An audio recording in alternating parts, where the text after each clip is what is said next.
Wale ambao labda wametufuatilia hapo nje, tumekuwa tunazungumza kuhusu misingi or the foundation, and we are saying to us as a fellowship 2021 is the year of laying the right foundation.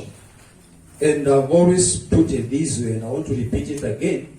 Ya kwamba the strength of any building, any structure, it is based on its foundation. Uzito, udhabiti wa jengo lolote lile. Na ukumbuke wewe, mwili wako ni jengo. Bwana asifiwe sana. So msingi wake ni muhimu sana. Ni vizuri kujua kwamba umewekwa ama umejijenga katika msingi upi. Wakati unapojenga ni lazima pia kuangalia jinsi unavyojenga, kwa sababu usipojenga vizuri or you use the wrong materials katika ujenzi, utakumbuka ya kwamba ama utajua ya kwamba wakati unapoendelea lile jengo linaweza kukosa muda wa kudumu. Wiki hii kuna mahali tulikuwa, alafu mtu mmoja, kuna vitu zilikuwa zinajengwa mahali, alafu one person came and asked the fundi, hii kazi unaipatia inaitwaje? Guarantee ile is it called guarantee? Moshe sasa inaitwaje? Unaipatia muda kiasi gani? Warranty, yes. Thank you. Unaipatia warranty ya miaka ngapi? Kwa sababu every building unapojenga, hata wajenzi anaweza kuambia this building will stand here for the next 100 years. Lakini ndio hiyo 100 years iweze kufika, ni lazima msingi ukue dhabiti. Hata wewe ukijenga gorofa kwa cotton soil na unawekelea tu hapo juu, I'm telling you itafura, itaanguka. Ama hata kwa red soil wekelea tu hapo juu, itafura, itaanguka. Mvua ikija, the soil will not be very strong, it will go down. And unfortunately I've come to realize this. Leo hii tuko na Wakristo wengi sana, na nikubalishe niseme hivi, ambao tumejengwa ama wamejengeka katika misingi iliyo tu juu. Ya kwamba misingi ya you will be blessed, you will receive it. To be blessed is good, we all want to be blessed. But there are conditions for you to receive the blessings. Now if I come and speak to you and tell you, you will live in good health, fine, that is good. But living in good health, you have to do what? To eat. Ni lazima ukule. Wewe sema kwamba sasa mimi sitakuwa nakunywa tu chai peke yake. Ni lazima ukule, make sure kwamba ujue kuna kuanga na protein, vitamin na nini, carbohydrates. Hizo zote zinachanganywa ndio mwili ukue strong and ukue in good health. So there are foundations. Kuna misingi, kuna chakula ambacho tulipewa tukaambiwa ni hivi na hivi, ama mtu aliokoka akaambiwa itakuwa hivi na hivi, mambo yote itakuwa sawa, hakuna vita, hakuna nini. Na unakuta kwamba vita zinapokuja, kwa sababu msingi wako kuwa mzuri, mtu anasema acha ikae, potelea mbali, wacha mimi nirudi mahali ambapo nilikuwa hata sikuwa na vita. Those are some of the foundations that we are talking about. When you go through issues in your life, in what, how the strength there, what you will come out of that will depend on the foundation ambayo umejengwa juu yake. And so we've been looking about the foundations, na tumekuwa tukiangalia ambapo Yesu ametupatia mwelekeo, because Jesus is the role model. Yeye ndiye tunayatizama. Well, there are other men and women of faith in the scriptures that we look to, we learn from them, but the main example is Jesus, who is the author and the finisher of our life. Actually, the owner of the church. Praise the name of Jesus. So we've been looking at a couple of foundation ambazo Yesu alituwekea. And last time we were looking at prayer. And today we say that we're going to be looking at fasting. And for the interest of time, I may not go much into kile ambacho tuliangalia last week. Kwa sababu ya muda wetu, finding time, you can check on our page ya YouTube. You can check our preaching ya last Sunday there, and utabarikiwa na kile ambacho tuliweza kuzungumza. Today we look at fasting. Bwana Yesu asifiwe sana. Now fasting ni kujinyima tu, no. Fasting ni kujinyima. And so today allow me to use the word spiritual fasting. Spiritual fasting. And we say this is where you deny your body its physical needs, especially food. You deny your body its physical needs. Mwili unahitaji chakula sana sana sana sana. Ndiposa mwili wako ufike mahali ambapo umefika, ni kwa sababu ulikula. Kama haunge katu useme kabisa sikuli kabisa kwa muda mrefu, hauwezi ukasurvive. Na haungeweza kufika kwa ibada siku ya leo. So when we speak about spiritual fasting, is when you deny yourself you deny your body physical needs, that is food, so that you can move your focus from the physical to spiritual.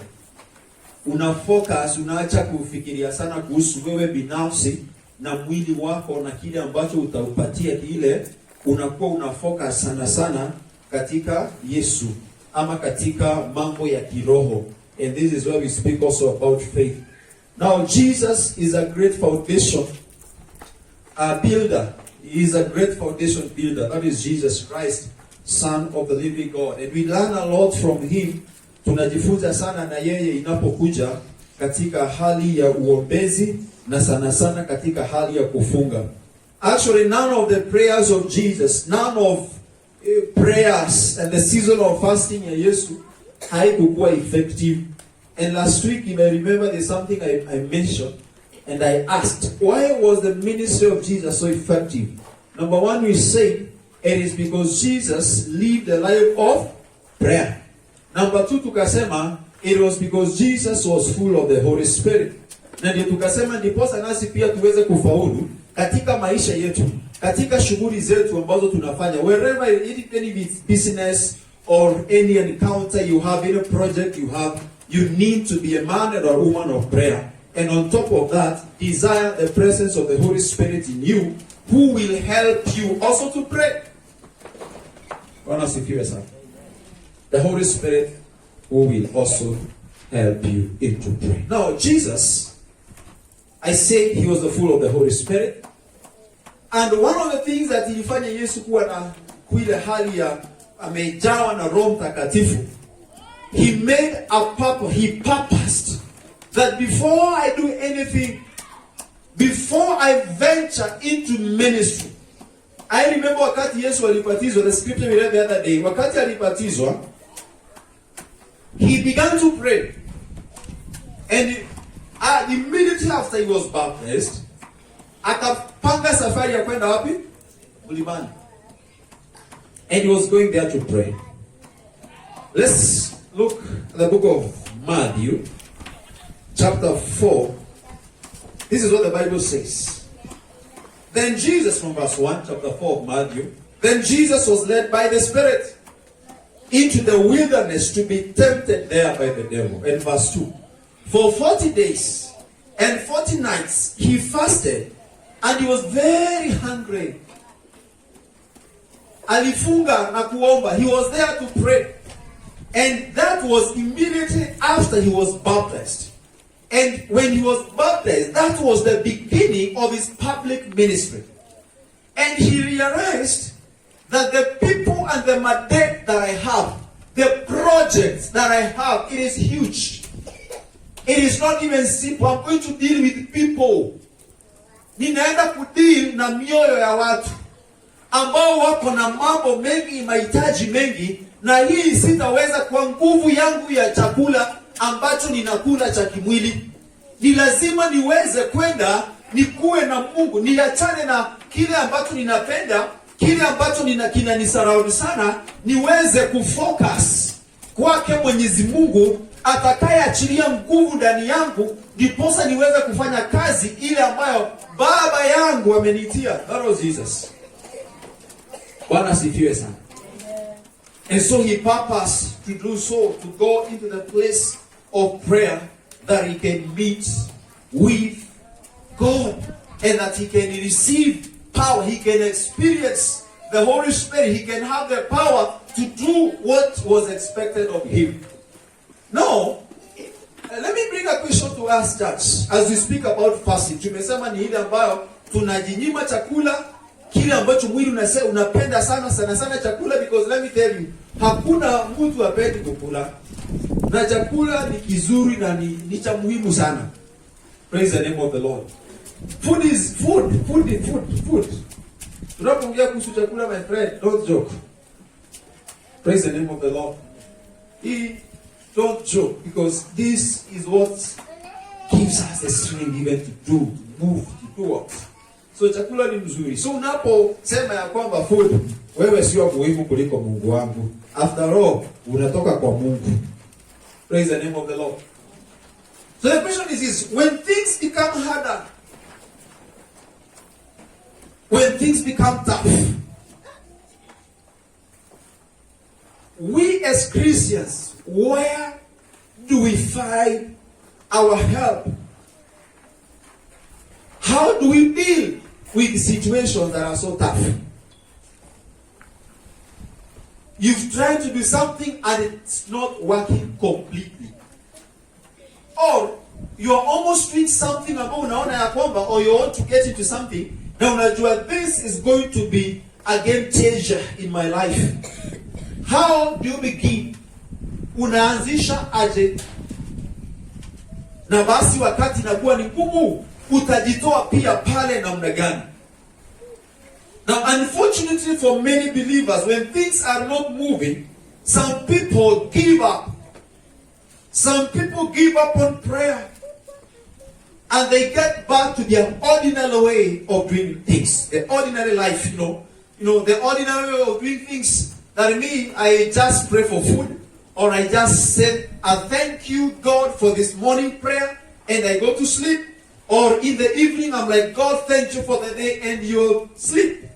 You get back into your ordinary way of doing things. When things are tough, when things are not moving, you pray, and there's nothing inafanyika. You just give up. I want to encourage somebody today. Don't give up even when it's too tough. Refuse to surrender to the voice of defeat. Bwana asifiwe sana. Now, when you're praying and you're fasting, or when you're praying so hard and so many times, there's nothing you've not done. Maybe hata uliambiwa peleka sadaka hii na ulipeleka na nothing that has happened. I want to let you know this. Do not allow to be defeated by your enemy. Bwana asifiwe sana. Don't. There's a program back in the days tukiwa vijana tulikuwa tuna watch. Ilikuwa inaitwa WWF. Sijasema wewe ndio iangalie. No, WWF, for those new it, ilikuwa ni kipindi ya miereka. Kuchapana, watu walikuwa wanachapana properly. Unakuta mtu amechapa mpaka amekaa huyu, hata ukifanya nini hawezi amka hapo. Sasa mpaka referee anakuja, mtu mwenye amekaa pale, anainua mkono mara ya kwanza, inakaa huyu hayuko. Anainua ya pili, inakaa huyu hayuko. Akienda kuinua ya tatu, yule mtu ulifikiria ameisha, anajijaza. Anarudi na strength nyingine. Anaweza kosa kuinuka kwa uzito, lakini as long as amefanya mkono wake kidogo tu, it tells mimi sija surrender. Praise the name of Jesus. Let me speak to you, my brother, my sister. Hata ukifikiria ukiona ni kana kwamba umefika mwisho, don't allow to surrender to the voice of defeat or the voice of the enemy. Praise the name of Jesus. There is always something that you can do, and you will be out of that pit. Praise the name of Jesus. So now fasting, as we speak about fasting, this is where the power is. Fasting is where the power is. This is where you take your prayer to another level. You take your prayer to another level. Now, for those who drive, watakwambia, when you're driving on a parallel road or route, barabara iko tu sawa, you don't need a strong gear. Hautahitaji strong gear.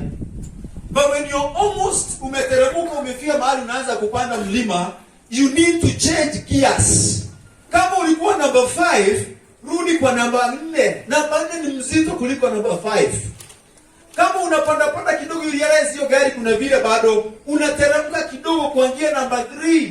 Number 3 is stronger than number 4. Praise the name of Jesus. Now ukiona bado uko pale posta, you realize number 3 is not working, get to number 2. Number 2 ni stronger kuliko number 3. Praise the name of Jesus. Ukiona kimeumana una hata simamaga. Bwana sifiwe sana. Na kama uko na tando unamwambia fanya nini mwambie? Weka dunga. Weka dunga.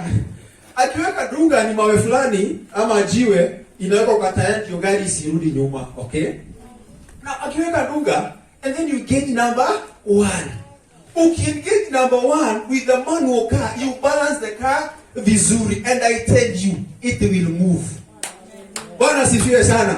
It will move. That is what we talk about when this is ninalinganisha inaona the fast. You don't just pray and pray and you eat from January to December. You eat kutoka starehe moja mpaka 31 and you expect things to be the way they are. You have to make a sacrifice and take your prayer to the next level. I'm saying fasting is where the power is. Praise the name of Jesus. Yeah. You deny yourself for the sake of hungering for God. Unajinyima because your focus is on God. After all, chakula na mwenye anakila vyote ni vya nani? Ni vya nani? Ni vya Mungu. Wewe si ni wake Mungu. Na ukipenda hii chakula, kumbuka kuna siku moja hiyo chakula na wewe zitakuwa no more. So it is better when you hunger so much for God. You want to desire God so much. You want to, you know, there's that level of prayer that you may not get until you get to a place of denying yourself all that you love so much, the watching that you love so much, the company of people that you love so much. You purpose, I want to spend time with my God and my God alone. This is what I'm focusing. And when you focus, you will catch it. Amen. You focus, you catch it. Look at the nini. Our wanyama wa porini. I've always given you an example with lion ama cheetah. When lion anapokuja katika mawindo akoja na anahitaji kutafutia watoto wake na jangwa imekauka. Na akiangalia anaona gazelle gazelle 10. Kuna milia 10 Anawaona hapa. Hao wote hawezi akakula wote, akawinda wote atago. What he does is he strategizes. Anajipanga vizuri. Anajua kama ni huyu ambaye ako na mkia mfupi, huyu ndiye nitalenga.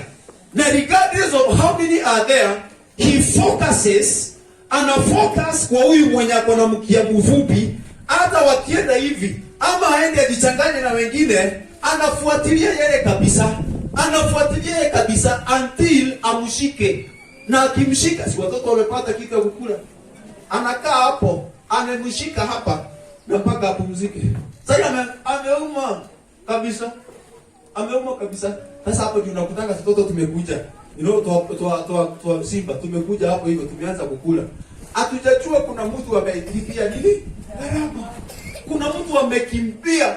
Kuna mtu amefanya nini? Amepigizwa hivi, ameenda hivi. But the point was the mother lion focused. Bwana sifiwe sana. In the place of prayer and fasting, now here you are and your focus is on God. He will hear you and he will do it. And even though he does not do it, we have said we are not giving up.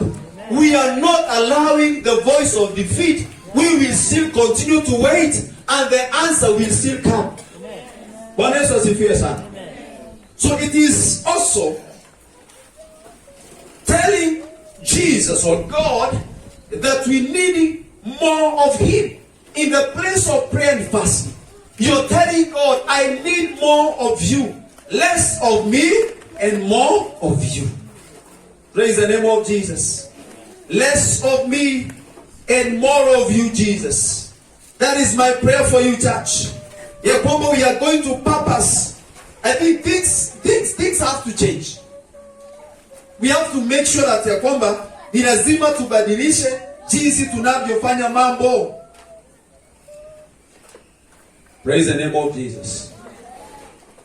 Another thing about fasting is that it draws your heart near to the heart of God. Your fasting draws ile hali ya kufunga, it draws your heart near the heart of God. You hear his heart breathe. Ona sifiwe sana. You know, sasa nikiwa hapo nikikuangalia ama ukiniangalia, my heart is beating. Weka mkono mahali hati yako inakuanga, si kwa tumbo wewe. Hapa. Ukinyamaza tu, you hear it beats. Umesikia? Kuna mtu anajafanya hivyo, ni sawa tu. You hear it beats. But you know what? Even nikiwa nimekaa karibu na wewe, I can't hear your heartbeat. Okay, kama basi utaki ujui, unaweza feel pia hapa. You know hapa. Ukishika hapa kuna kamshipa kako hapo, you can feel kuna vile kana beat. That tells you uko sawa kabisa. Now, hata nikiwa nikuangalia hivi, my friend, I can't feel your heartbeat. But the moment nimekuja karibu na wewe na nimelala hapo kidogo ama nimeshika hiyo mkono, that's the only time I can feel your heartbeat. So when we speak about fasting draws your heart, it draws near to God, so you be able to hear the breath of God. Bwana sifiwe sana. You are able to hear him. You connect better with him. It may be for that particular time, but that can count even if it is for a minute or two. And that is why David alisema ya kwamba siku moja mbele zake Mwenyezi Mungu ni hata zaidi ya ngapi? 1,000. Praise the name of Jesus. And it is also here where God humbles you. It is also in the place of fasting where God humbles you. There is so much, let me tell you, church, that happened in the life of Jesus, the Son of God, when he went into the place of prayer for those 40 days. So much happens. And one of the things that happens is that God will always humble you. There are people here, or there are people listening to me, that walk with a lot of pride. Kiburi. A lot of pride. And by the way, some people don't know when they are full of pride. Kuna watu hawajui. You know? Najua moja kujua kuna kiburi when you are told something and you're like no. Na ni kweli na inajulikana na wewe unajidefend completely. Mimi haiwezekani mimi. You know, one of the days God will give us the need time tutaweza kuangalia hiyo. But the point is God humbles you. You think you're so high, God can humble you. And the good thing is that desire to be humbled by God. And that is why the other day we said, Mungu anainua wale ambao wako nini? That was in the book of James chapter 5 verse 10. He leads those who humble themselves before him. Humble yourself before God and he will lift you up. Unaweza jaribu kujihumble kwa sababu ya standard yako ama vile ambavyo ulivyo na ushindwe. Na by the way you can try na ushindwe. But if you go into the place of prayer and fasting, God humbles you. Unafikiria wewe huwezi kosa chakula, lakini ile siku unapoenda katika hali ya kuomba na kufunga si utaikosa na your purpose. That is the way also God that humbles you in a way. Now, the reward of fasting is a closer walk with God. What is the reward of fasting? The reward of fasting is a closer walk with God. Now look at this. Sometimes, church, we are so selfish. Or the people of God, we are so selfish. Why am I saying we are so selfish? I'm saying we are so selfish because when you're going into the place of prayer and fasting, uko na listi kubwa sana ya prayer items. Prayer items si mbaya, ni nzuri. And by the way unapoenda kwa kuomba ni vizuri kuwa nazo. But the selfishness comes whereby you want to pray and God to supply you there and then or within a particular time. Lazima nipate kitu ambacho ninataka kushika. Si mbaya, ni vizuri. But the most important thing should be that when I go in the place of prayer and fasting, I draw closer to God. I walk with God. I now start walking with God. Bwana Yesu asifiwe sana. I start to see things the way God sees. I look at you and I don't see a stranger. I see my brother. I don't look at you judging you by the past, the way I knew you. And let me tell you, the you I knew yesterday may not be the you I know today. Or may not be the you today. You get my point? Labda jana nilikujua hivi, lakini leo usiku kuna mambo Mungu alifanya. Maybe mlikuwa na encounter na Mungu usiku kama Paul. Paul nani angesema kuna mtu aliyechana na yeye masaa fulani, alafu wakati alipoenda wakakutana na Mungu, Mungu akatengeneza yeye proper. Praise the Lord. Mungu akatengeneza yeye proper. Sasa wakati wamekutana na yule aliyechana na yeye masaa ingine, atamuita Sauli bado. Atamuita Sauli lakini yeye si Sauli. Mungu alishafanya nini? Alishabadilisha, alishatengeneza. Praise the name of the Lord. So I will not judge you by yesterday. I will not. So fasting, it helps us, it is the reward is a closer walk with God. That is where healing happens. Healing happens there, either physical or even spiritual. In the place of prayer and fasting, it does. One of the other things that also happens is that God gives us peace even when we are in the midst of storms. God gives us peace. When you have God in you, when you have the peace of God in you, or when you have God in you, when you're walking close with God, you are sure about that. Hautakuwa na wasiwasi wa aina yote ile. I remember one time tulikuwa tunatoka Narok with some men from Kiserian and another lady. Tulikuwa tumetoka kwa barrio of one of the brother to a member of Kiserian church. So tukasema, nikamwambia instead of us tukirudi kufuata njia ya Mai yoyote na there's traffic and all that, na ni masaa afternoon jioni, we were like tutumie njia hapa Suswa, tuingilie Suswa tutokee Gong.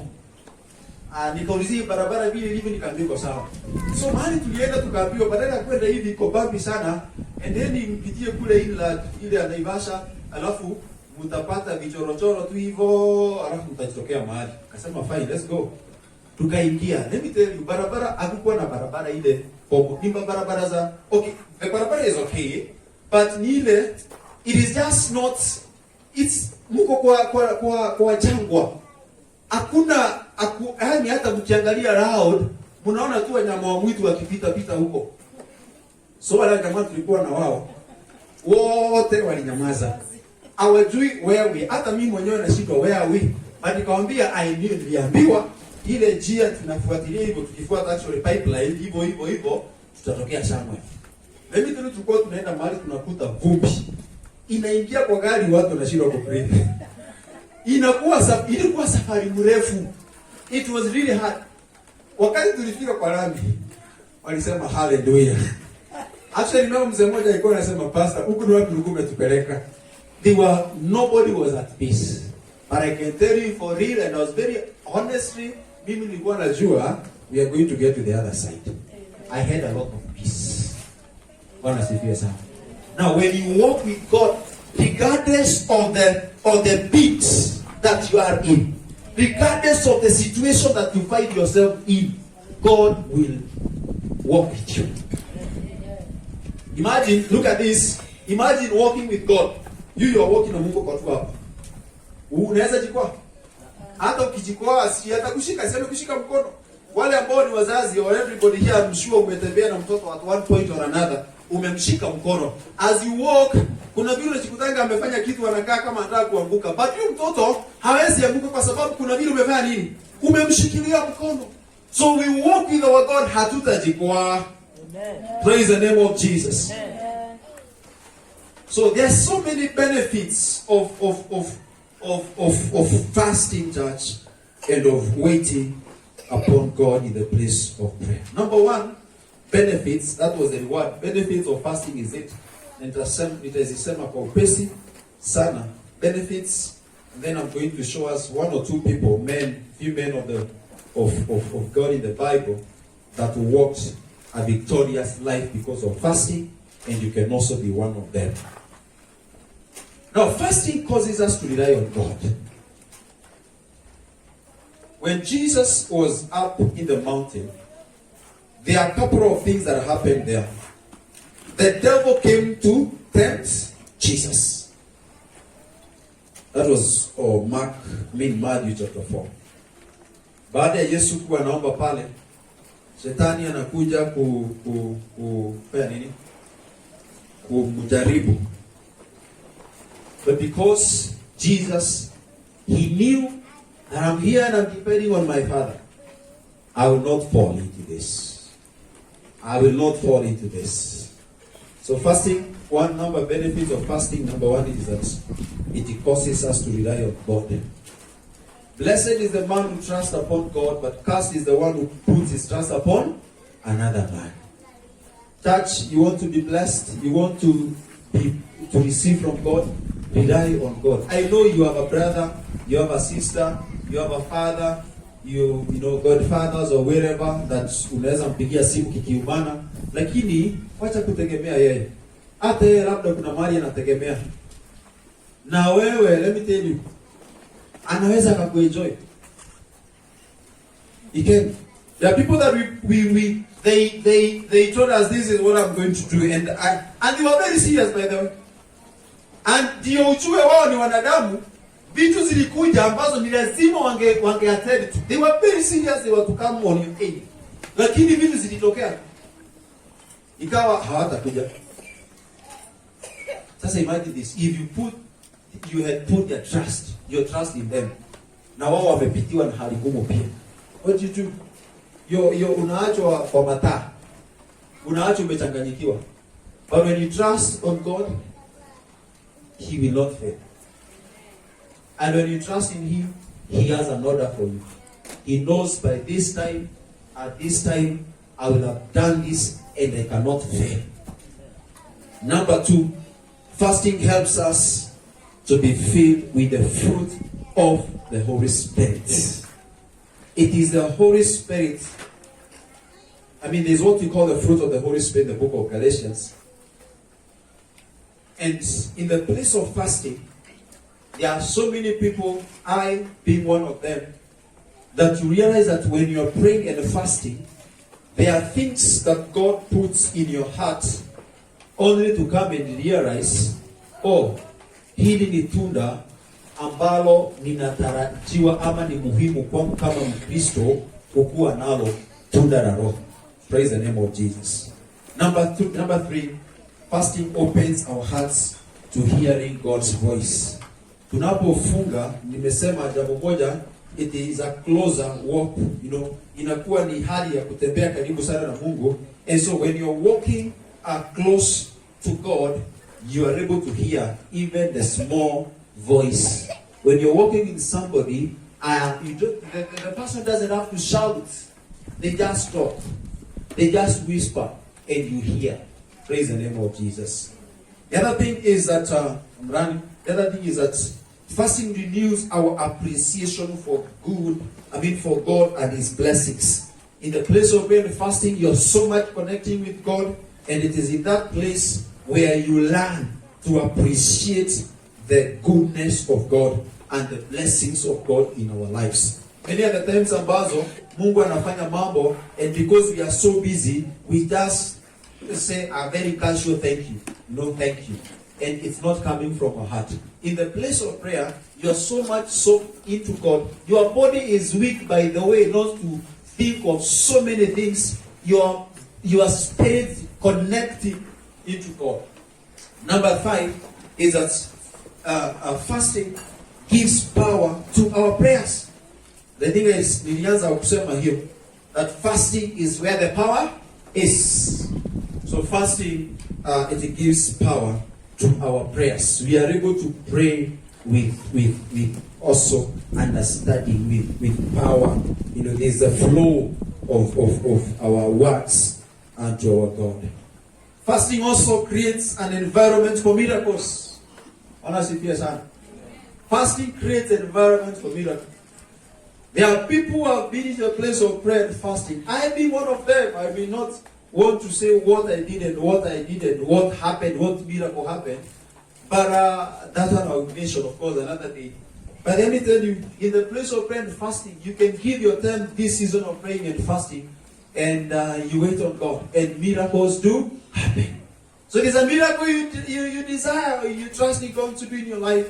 Get into that place of prayer and fasting. Number 7, it helps us to consume God's word. Inatusaidia katika hali ya kuweza kulisoma neno lake Mwenyezi Mungu. Praise the name of Jesus. The other thing is what? Let me give you a few men, and you can also write these scriptures for the interest of time. Hatutazisoma sahi, you can read later. Some of the examples of men who fasted and the areas of which they were fasting on. Number 1 was Moses. Moses fasted for 40 days before receiving the 10 commandments. That is in Deuteronomy chapter 9, and from verse 9 to verse 18. There's a part of Deuteronomy chapter 9, from verse 9 to 18. Now, this happened when I was on the mountain receiving the tablets of the stone inscribed with the words of the covenant that the Lord had made with you. I was there for 40 days and 40 nights, and all that time I ate no food and drank no water. Actually, it's Moses and Jesus ambao walienda for a very long period of prayer and fasting without taking anything. For you, it may not be possible unless you have a very direct and clear voice, clear from God. Moses did it. Actually, for him, it was, I think, 8. And for Jesus, they did it without prayer. Without eating anything. You can go for 40 days with eating, only maybe taking some drinks, food, water and tea, and maybe some vegetables. That one you can make for a long period, but you may not make. Actually, the prescribed fast ambayo haukuli chochote na haukuli chochote, medically they give us 3 days. Your body inaweza kaa siku 3 kama haitaji chochote, hata nini haitaji chochote, and you're able to survive that. So Moses made sure that he goes in the presence of God to pray and fast before receiving what were the 10 commandments. This tells me that before you get into a big encounter, just like Jesus before he gave a ministry, you can go in the place of prayer and fasting as you tell God to prepare you to receive this what he plans of you, or what you're praying. Number 2, David. David is also another example of somebody who was praying and fasting. David alifanya dhambi, akapanga kuuliwa kwa Ulia, na the death happened, and David slept with Uriah's wife. That is 2 Samuel chapter 12 and from verse 1.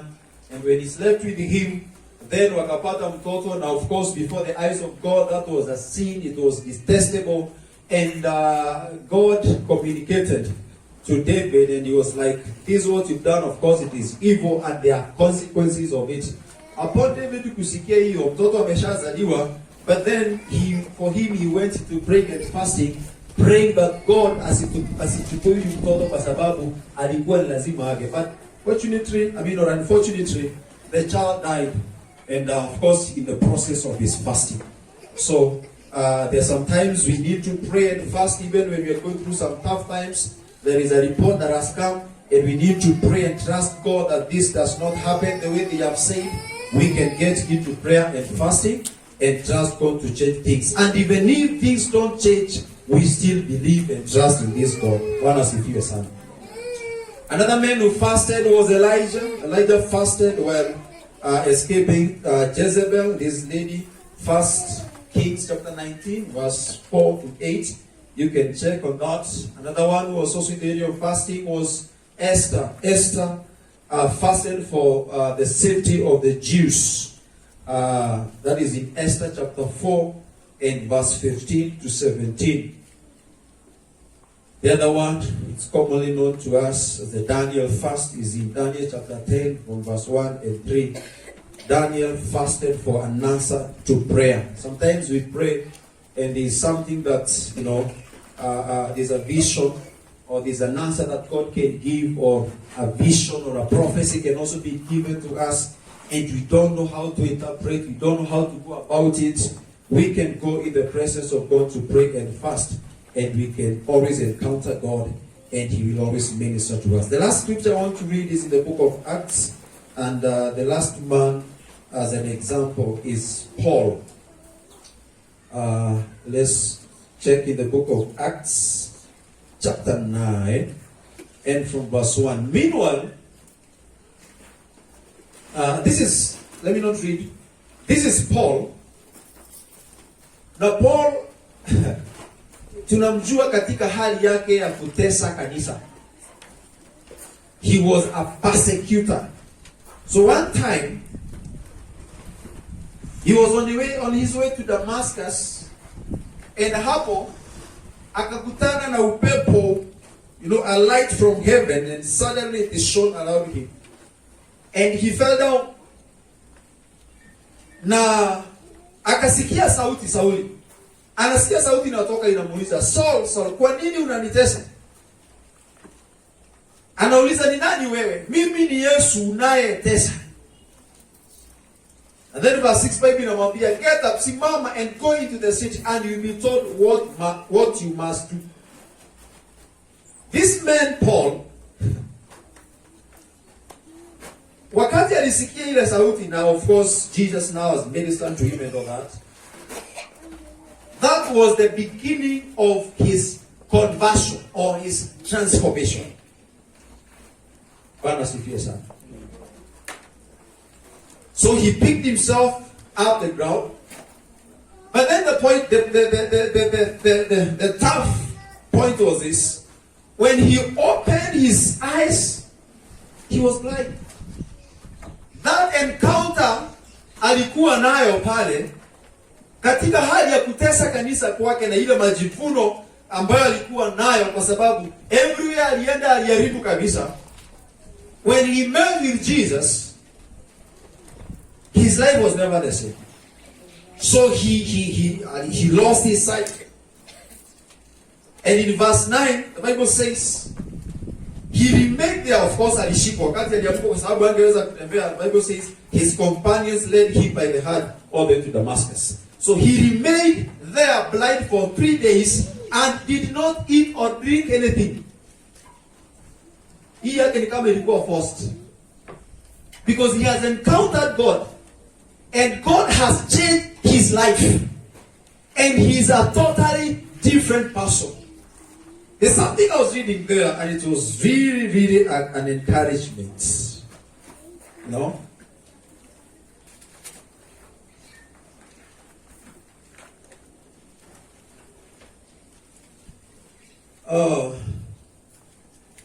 I can't read the verse, but this was the context. That it was in the purpose of God that Paul, that is Saul, before he was transformed, now Paul, that he was to do great work, tremendous work for the body of Christ. Hata kama alipitia uzito wa kuharibu kanisa wakati yule, kabla hajakubana na Yesu, but the moment he encountered Jesus, praise the name of Jesus, the moment he encountered Jesus, he became a man, who was filled with the spirits. Let me read verse 15. But the Lord said, go for Saul. This is it. But the Lord said, go, for Saul is my chosen instrument to take my message to the Gentiles and to the kings, as well as to the people of Israel. And I will show him how much he must suffer for my name's sake. This man alipitia wakati mzito for the sake of the name of God. But then God himself had chosen him to be an instrument to take the message to the Gentiles and to the world at large. Praise the name of Jesus. So this is what we are saying, church. In the place of prayer and fasting, you never live the same. Hawa jamaa wote wenye tumesoma, hakuna mwenye aliingia into the venture of praying and fasting and he got out of there vile ambavyo aliingia. Alitoka na utofauti fulani. Let me tell you, even if you purpose to go on a serious time of prayer and fasting for one day, you get out of that with something. Now, how do we begin? Now, someone will ask me, Pastor, you're talking of we are going for 5 days of prayer and fasting, 21 days. How will I begin? You can begin small. A friend of mine asked, and how do I begin? Ningependa kufanya maombi kwa muda mrefu. And then my encouragement or my advice was, begin small. Sometimes you can say, maybe I'm going to go for 5 days or 7 days, and you've never, because maybe you've been blessed by the word. Inaweza fika mahali alafu mwili wako ukatae kabisa, because this body will also try to fight. Unahitaji haki yake. So you begin small. You start in a day. Kuna ile fasting ambayo tulitaka absolute. Hiyo ni kabisa haukuli chochote na haukuli chochote. That is for about 3 days. It is also working. And there are some also people, and it's not that I don't have all the time to explain to the people who did that. With the time we'll do that. But then you can also purpose that I'm going to do a partial fast.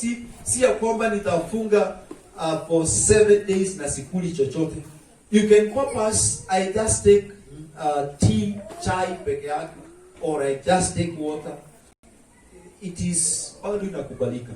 You start small and you continue growing. Ni kama tu mtoto. Mtoto anapozaliwa aanze kutembea immediately. Anazaliwa, anaanza kunywa maziwa ya mama yake peke yake for a certain period.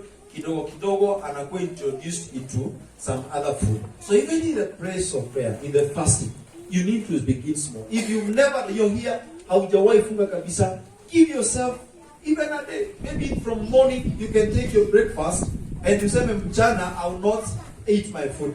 That time when you unatumia kukula, spend that time with God, with the word of God in prayer, and pray for some specific areas as you focus to God. You can purpose, maybe you've done it a day. Unaweza purpose ya kwamba mimi nitaenda the whole day.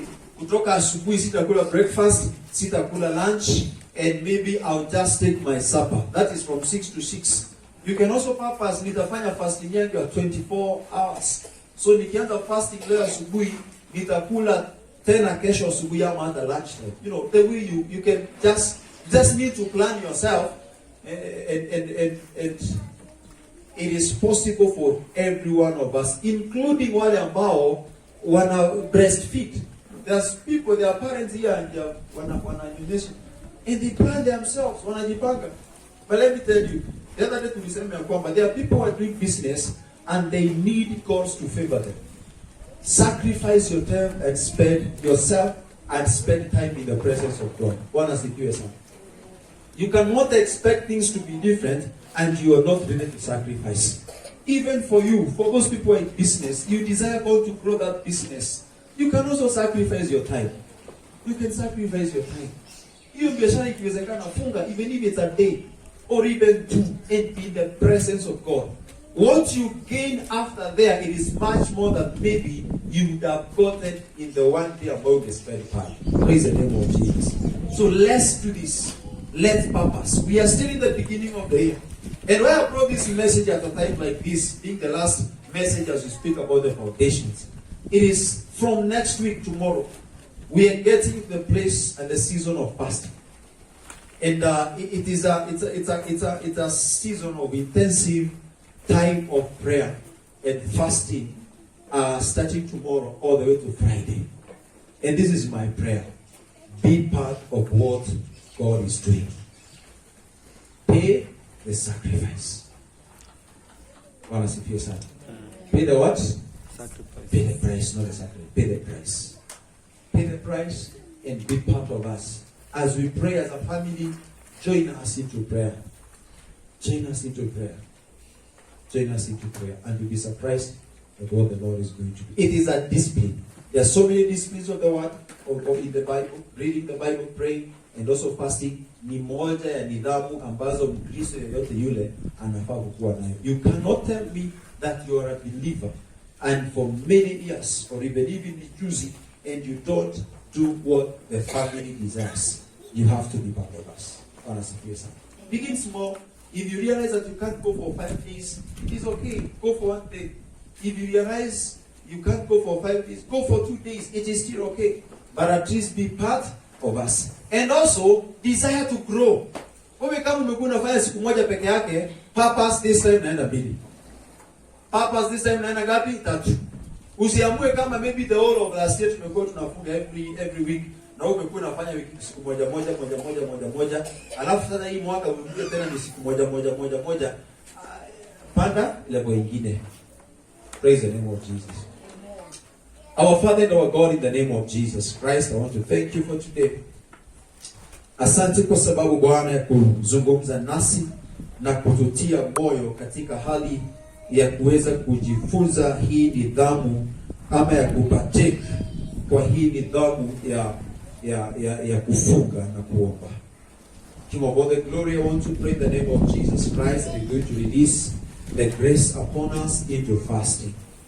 It is not easy, but I know it is possible because we have done it before. And in the season, mighty God, even as we begin our season of prayer and fasting, in these 5 days of the beginning of the month of February, we are believing, God, that your grace will be sufficient upon us. Kuna mambo ambayo watu wako Bwana wameng'ang'ana nayo katika maisha yao. Kuanzia sasa, mfalme wa amani, tumetangaza we are not giving up into defeats. We are not going to give up. We are going to put our trust in you. We will continue hoping in you, King of all the glory, in the mighty name of Jesus. Tusaidie, ukaachilie neema yako kwetu katika jina takatifu la Yesu Kristo. Ombi langu asubuhi ya leo, kwa mchana wa leo, ni ya kwamba kila mmoja wetu mahali hapa tutahusika kwa njia moja katika hali ya uombezi. In Jesus' mighty name, we give you praise and we give you honor. And I want to pray, my Father, may you release your grace upon every one of us, that we are going to be part of this season. And as we come here on Sunday, we will celebrate the victory, the blessings and the miracles of you in our lives. Blessed be your holy name. In the mighty name of Jesus Christ we pray and we give thanks. Amen.